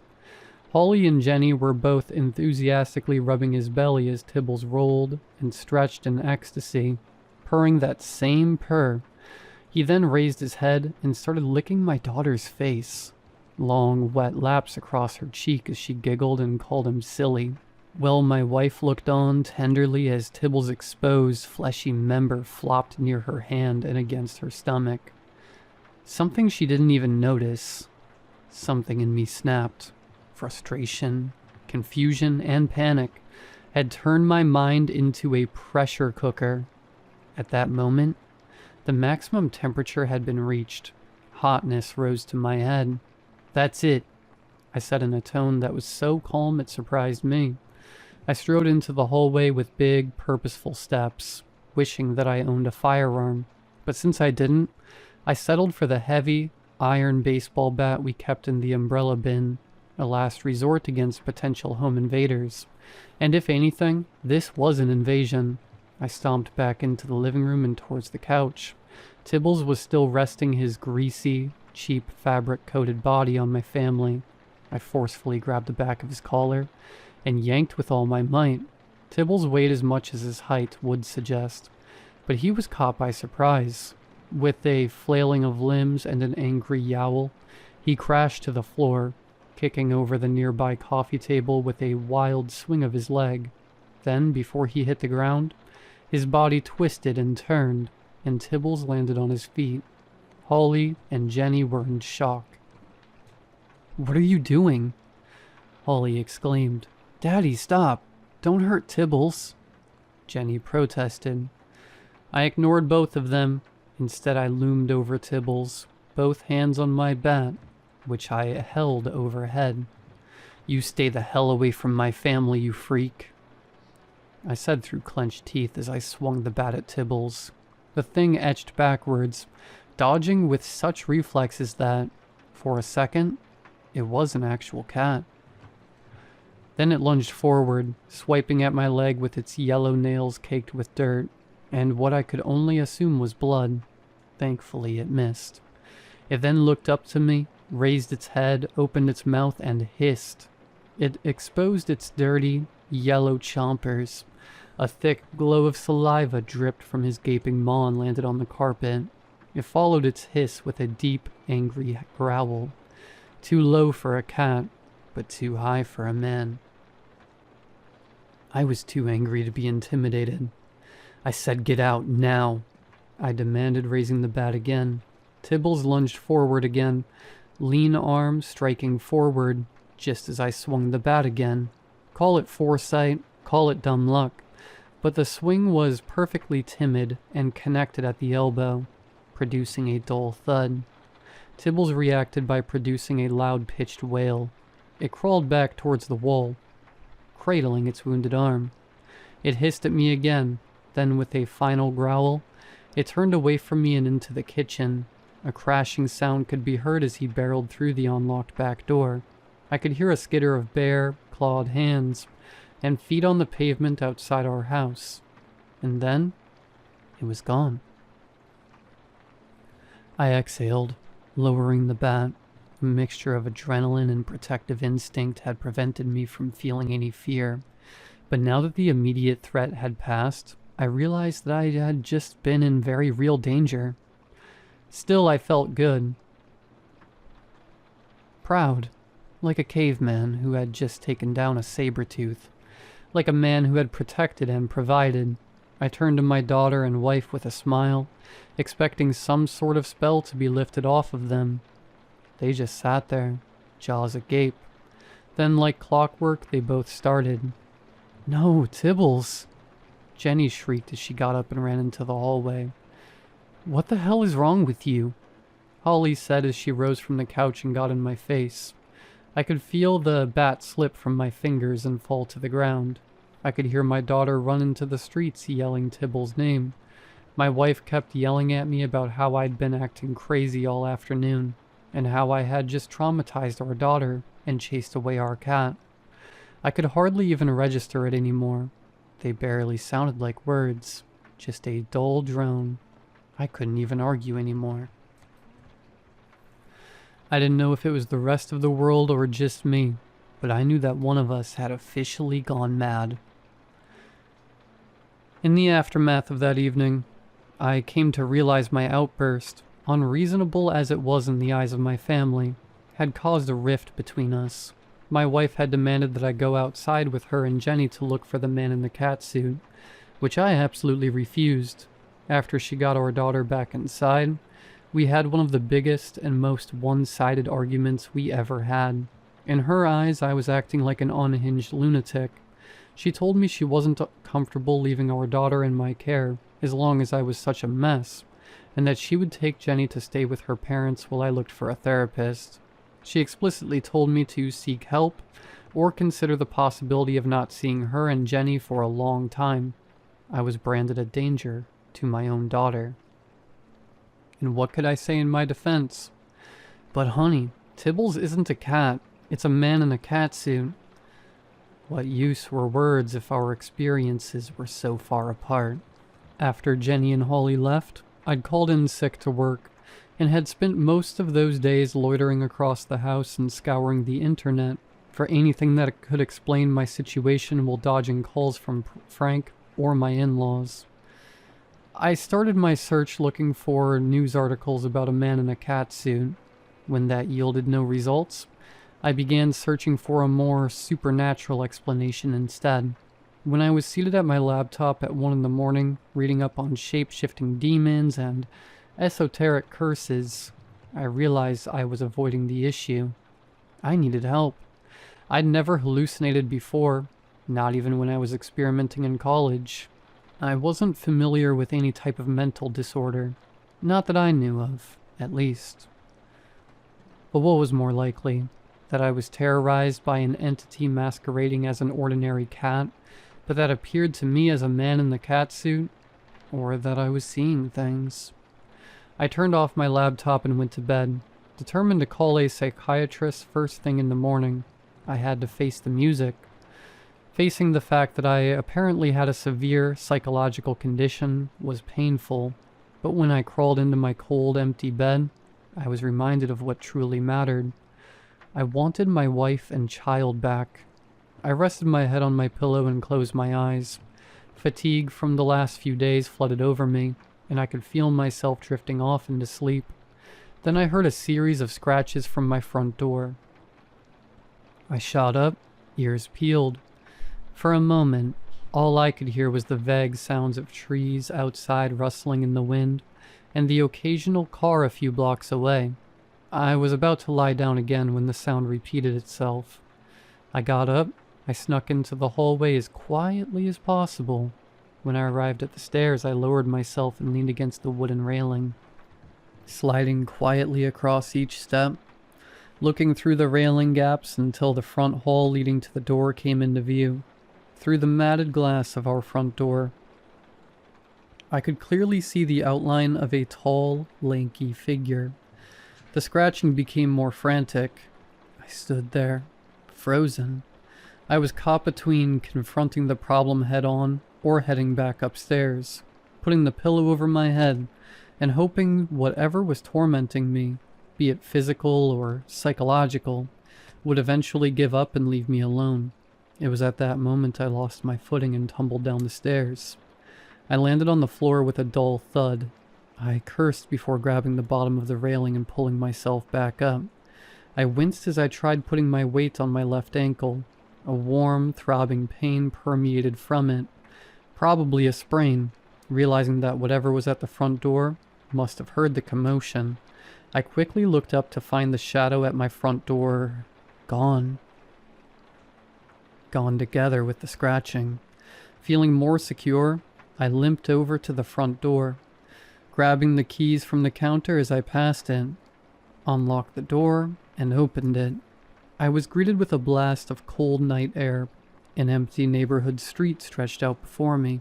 Street lanterns cast their artificial light across the empty pavements and the asphalt between them, across empty, parked cars. They were the only source of light, for tonight there was neither a visible moon nor lights behind the windows of the other houses. The world was asleep, as should I be, but before I could head back inside, I felt the urge to take one step outside and peek around the corner, just in case something was lurking against the outer wall. I placed my bare right foot on the patio, and when my foot touched something warm, fuzzy, and wet, I instantly reeled back in disgust. Not being able to use my left foot for maximum support, I fell back into the hallway. Flat on my butt, I barely registered the pain as I gazed at what I had stepped on. Lying in front of my door, in a pool of fresh blood, was a dead rat. The large, gaping gash on its back indicated that something had sunk its teeth into it and had torn off a large chunk of flesh. Something with a mouth much bigger than a cat's. I stumbled, got up, and slammed the door shut, locking it again. The slam resonated through the house, followed by the click of the lock. I had read about it in horror movies, the feeling of being stalked by an unseen force, a prey animal unable to see its predator, but able to feel its cold eyes leering at it from the dark. Reading it and experiencing it are two different things entirely. I knew for certain. There was only so much the human mind could emulate.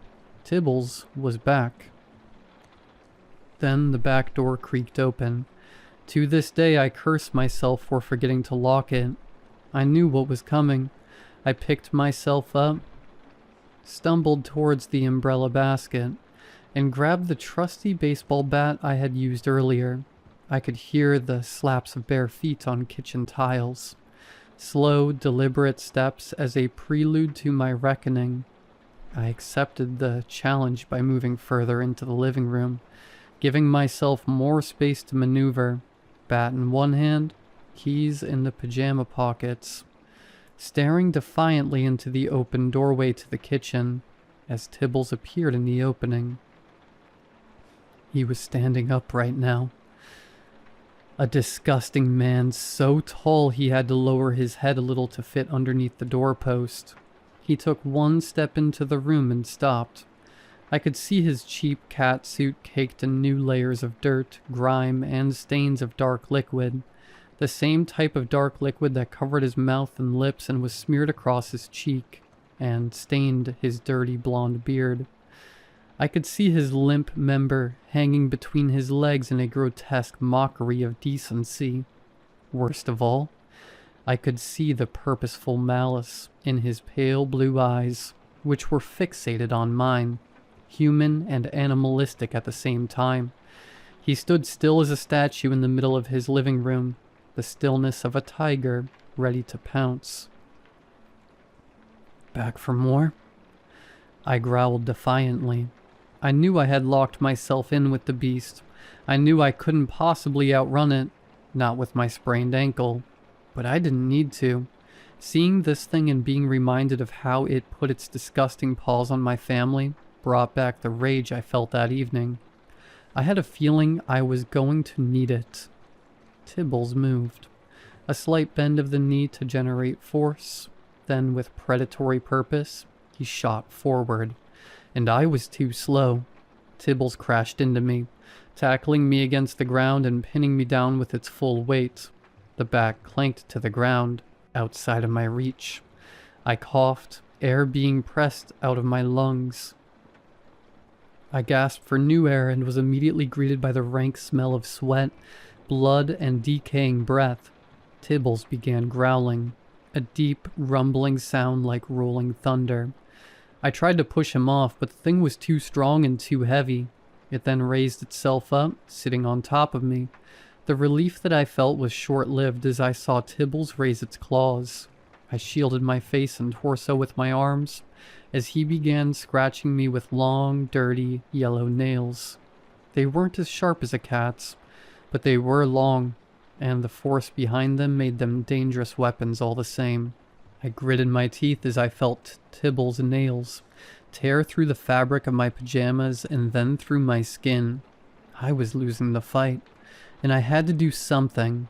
In a lucky move, I managed to get a hold of Tibbles' wrists, which allowed me to interrupt his scratching, at least for now.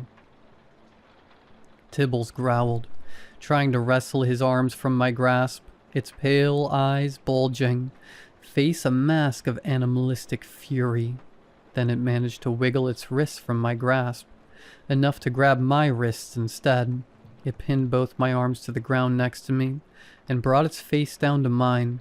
I could feel its hot breath on my face as our faces practically touched. I knew what came next. I had watched my fair share of nature programs, enough to know how most felines kill. It brought its mouth to my neck and bit down hard. I wanted to cry out in pain, but no sound came out, just a dry wheeze. I could feel warm blood rising in my throat, bubbling up into my mouth until I was filled with a coppery taste. It slipped through the gaps between my teeth. We lay there for a few moments, me, the prey, gurgling, feeling the life drain from me. Tibbles, the predator, using its canines and incisors to crush my throat. It let out another growl, not a loud, angry, feral growl, but a softer one, filled with self-satisfaction as if knowing the battle was already over, and the slightest hint of a chuckle. And then, in a very human display of arrogance, it loosened its grip on my wrists ever so slightly, and it was enough for me to find the last bit of strength in my body and use it to reach for my keys, and jam the blade into the eye of the man in the cat suit. Tibbles released his jaws and yowled in agony. The pressure on my throat and body was released, and I gasped for air. My body was grateful for whatever snippets I could inhale through my tattered throat, and gurgled breaths. I grabbed the open wound with my free hand, feeling warm blood and pain. I pressed the wound closed as best as I could. I crawled back against the counter in the living room. Tibbles was grasping its bleeding eye socket while thrashing, jowling, and hissing, its flailing limbs knocking over furniture, its nails scratching across the floor. With my free hand, I grasped the counter and pulled myself up, scanning among the flailing limbs and toppled furniture for my one salvation: the bat. I found it lying in the corner. I shuffled over to it, one hand still on my bleeding throat. I picked it up. Then I shuffled towards the man in the cat suit. Tibbles was in the corner, clutching its wounded eye. Its shrieks and yowls had subsided into an agonized whimper. I towered over it, bat raised overhead. The man in the cat suit noticed me. He looked up to me, giving me one-eyed glare, filled with as much hate and malice as I had ever witnessed any creature possess, human or not. I swung the bat against its head. It procured a sickening crack. I raised and swung again, and again, and again, until it stopped moving, and then a few times more for good measure, just to be certain. When I was sure the man in the cat suit was dead, I rested my tired arm and let my weapon slip through my fingers. It landed on the floor with a dull clank. In a daze, I staggered to my phone and called 911. I was hardly able to communicate with the state of my throat, but luckily the person on the other side of the phone was savvy enough to understand that my gargled words and gurgling, wheezing breaths meant it was urgent. As I heard the sounds of sirens approaching from the distance, I sank to the ground. The fight was over, and my body was slowly beginning to catch up to this fact. I passed out. I wish I could tell you this story ends happily. Unfortunately, you don't go through these sorts of events mentally unscathed. Starting with the physical damage to my throat and vocal cords. For the remainder of my life, I can only speak in raspy whispers. When I got by in the hospital, Holly was by my side. I could see she was happy I was okay, but her face also revealed concern. Who could blame her? For years I had been her rock, one of the pillars that held up the stable life we had carved out for ourselves and our child. With everything that happened, that certainly was now taken away from her. The accident that landed me in the hospital was ruled a psychotic episode. It didn't explain my torn throat, but at this point, I knew explaining what really happened would be pointless. Whatever it was that decided to torment me was meant for me and me alone. Of course, they never found Tibbles when they arrived. Just me, unconscious and bleeding into my living room. After I left the hospital, I was checked into a mental facility. My willingness to accept and go along with any treatment they suggested made me the perfect patient. If Tibbles was really something my mind had created, I wanted it out. And I was willing to try any type of therapy or medication to make it happen. I was fired from the hospital only after a few weeks.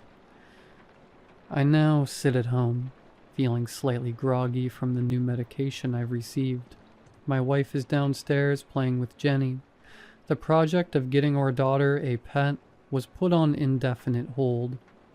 Getting things to return to normal is taking time. Time, work, and learning to trust my senses again for all three of us. I feel isolated.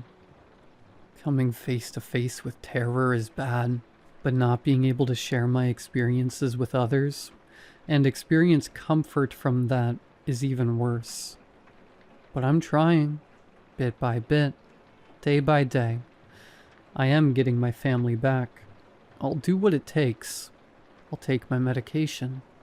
I'll attend every appointment with my therapist. I'll ignore the dead rats I keep finding in front of the door. Rats with large chunks bitten out of them. Far too large for any normal cat.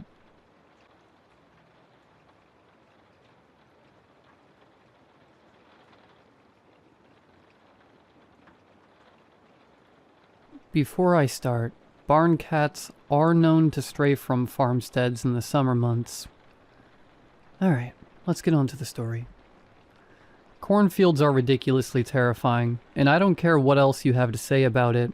Picture this. SoCal kid graduates UC Berkeley with master's degree in fine arts. I'm an oil painter, and doesn't know what to do with his life, can't afford to live in LA, so goes off to live with his aunt and uncle for a while. Cute story, right? Well, that aunt and uncle happened to live on a farm in southern Minnesota, also known as Hell on Earth. I thought Minnesota had big cities and deep forests, but this part of the state was flatter than a McDonald's cheeseburger. I knew I'd be living in a farmhouse, but I thought we'd be closer to civilization than we really are. The only bright side was that I arrived there in June, so at least there wasn't any snow.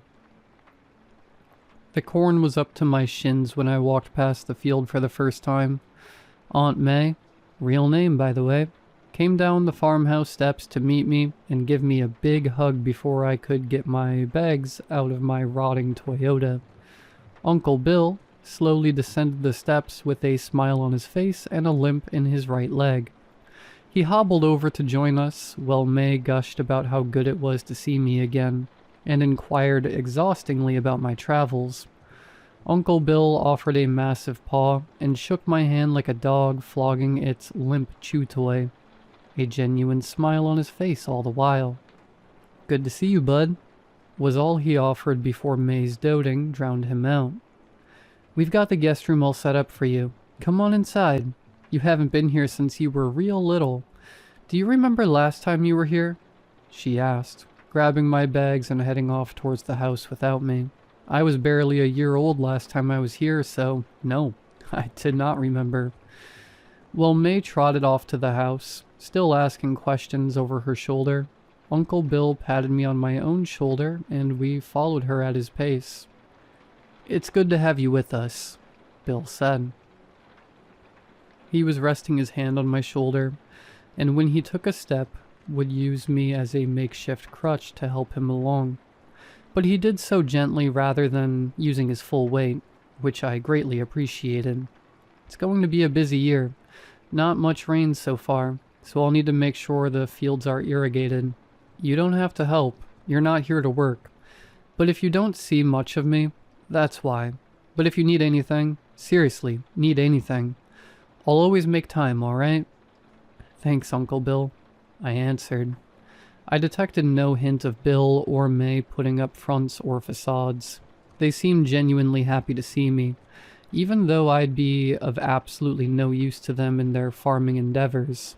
That evening, as we settled down to supper, chatty May and quiet Bill exhibited a surprising intellectual acumen as we talked about the last few years of my life since I had last seen them.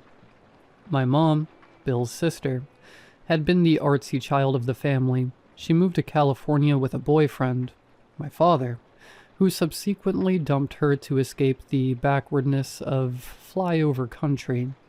While I had spoken to my extended family on the occasional holiday, I had always imagined them to be simple, eking out a wretched existence beyond the bounds of civilized society. Uncle Bill, however, guarded a sharp mind behind that round bearded face and small, bright eyes, and asked probing, meaningful questions in the course of our conversation. Aunt May, perhaps not so forwardly intellectual, listened with enthusiasm to everything I had to say about my art and the dreams I hoped would carry me far away. The anxiety of meeting my aunt and uncle again for the first time relaxed, and I felt like I was home. I had to piss that night, but entering the bathroom revealed a toilet on its side with an array of plumbing utensils scattered around the floor.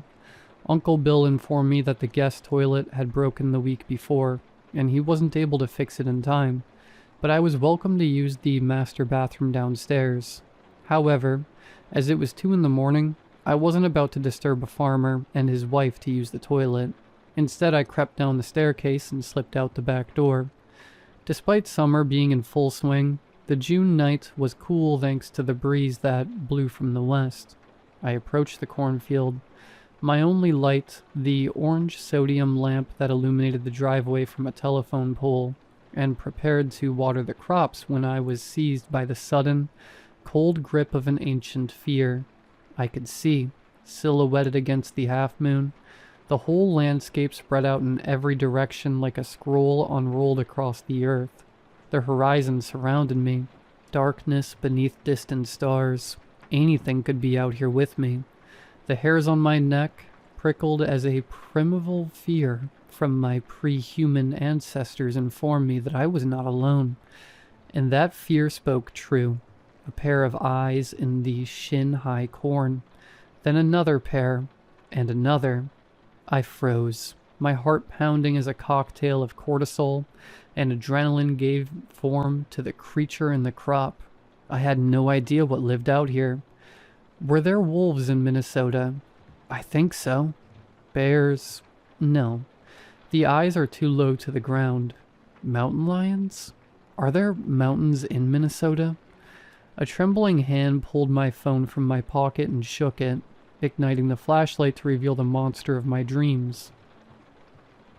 A stout raccoon and her posse of babies, blinking sleepily at the sharp white light. The critter made no noise but seemed annoyed by the artificial sun blinding her children, so I held it off to the side. The raccoons trundled sleepily onward, completely unflinching at the human presence which the farmstead had accustomed them to over the course of generations, and continued on their nocturnal business. The next morning, looking out over the endless landscape stretching the horizon, I was at once awed by the sheer scale of it all, and also embarrassed at how fearful I had been 10 hours before. The corn concealed no secrets. The farmhouse stood as the only object of note in a sprawling sea of emptiness. So no wonder my mind, so accustomed to bustling cities filled with people and buildings and meaning, had found the need to fill the void with something else besides with monsters from the periphery of the map. But it was, after all, only us. Uncle Bill worked the fields that summer while I helped Aunt May around the house for half the day, and painted in the yard for the other half. I painted the great expanse of nothing that we were marooned in. I painted my uncle's shiny new tractors and his crappy old tractors, and machines that I could not recognize. I painted the grizzled, tabby barn cat, Kaiser, who refused to let me close but watched his new visitor with keen and guarded intent from the cover of the many barns and machine sheds that dotted the farmstead grounds. Kaiser was not a trusting creature, though he let May pet him, and I once saw Bill pick him up dotingly. I swear I heard the critter purr when he did so. As a rule, however, Kaiser never left the farmstead. He preferred to lurk in the sheds or under the house, and he never, ever trespassed close to the cornfields, which grew taller and taller every passing week in spite of the oppression of the sun. One day, when the sun was beginning its descent, I stood at the boundary of the knee-high corn. Knee-high by the 4th of July was an expectation my uncle's crops had failed to meet, and I heard the unusual sound of the habitually silent Kaiser squawking at me. I searched in vain for the critter until I saw him poking his head out the door of a nearby barn. He ceased his caterwauling when I noticed him. His eyes seemed to look past me into the fields, scanning left to right. I had seen him pose like this before when he hunted, but his ears were pinned back to his head, and his back was arched. Kaiser was not the hunter this evening. "It's all right, buddy," I offered, leaving the field to approach the petite groundskeeper. But the moment I stepped toward him, he retreated into the barn and disappeared. I can't remember seeing Kaiser again after that night. The summer likewise disappeared, sweeping by faster than I had anticipated, and my plans to relax and evaluate my future slipped away with it. I was no closer to solving the future than I had been when I first arrived, and I cursed myself for my ineptitude. When August arrived, my indecision was keeping me up at night, and all the short-form content in the world couldn't still the little voice in my head that kept prodding me to get my act together. On one such August night, I sighed exasperately and tossed my phone to the side when social media lent me no solace from myself. With another groan, I heaved myself out of bed and slunk down the farmhouse stairs to piss in the field again. The August nights were far hotter than June had been. The cool western breeze blew instead warm air against my face, and the smell of dusty earth along with it. The corn, burnished bronze against the warm sodium light, was taller than me now. The sea had risen to choke out sight of the horizon like the floodwaters of Noah rising against the ark. Stepping beyond the threshold of the farmhouse, that ancient fear fermented again within my bowels, gripping my heart and squeezing it faster, faster, faster, as ice water flushed my veins. I hesitated before taking another step down the farmhouse stairs, but reminded myself of just how alone we were out here. I approached the wall of green, which threatened to choke out the stars, and prepared to lend them water to ward off the heat of summer, when my heart suddenly palpitated. Eyes between the stalks, shin high, looking at me. After the first moment of ancient panic, I laughed with relief, remembering the night in June and many others since that I had seen the little raccoons lazing through the fields about their business. In the 2 months since that day, I had not seen another critter, except for Kaiser and the occasional rodent that the cat's aging frame had spared from extinction. An increasingly frequent phenomena as Kaiser's absence grew louder in the closed ecosystem of the farmstead. I squatted down to get closer to the raccoon's height, and made that sound people use to attract animals that sounds like kissing and spitting at the same time, offering an empty hand to the eyes. The eyes looked up at me, but their host did not move to approach. It struck me as odd, then, that only one of the eyes stared back from the void. Had the mama's babies grown up and moved along to their own field somewhere? Or maybe this was not a raccoon at all, but our long-lost groundskeeper. I reached for my phone, but remembered that it still lay cozy in bed where I should be right now. "Kaiser," I whisper-shouted to the critter, making the sound again. "Come here, buddy." Kaiser was not my buddy, but he was familiar. The eyes refused to move or blink. A burst of warm wind swept over the corn and painted the air with the smell of dust and heat and death. The stench hit me like a slap in the face. I sputtered in surprise at the reek of rotting flesh, like the exhale of a dog that just finished eating a slab of meat, or an unfortunate squirrel which trespassed in its yard. Warm and wet and hot and dead. The eyes did move. They moved up. They moved slowly upward through the corn, up until they were level with my squatting frame, then to standing height, then to the top of the corn, then higher still until it looked down on me from over the 8-foot stalks of green. Where were the stars? Primordial fear animated the rational animal that had squatted in the grass with a visitor I did not know. It propelled me back through the yard, back into the farmhouse, back up the stairs to my second-floor bedroom, back under the covers, back into an ancient past when monsters still lived beyond the walls of civilization, and children knew well not to venture into the wild at night.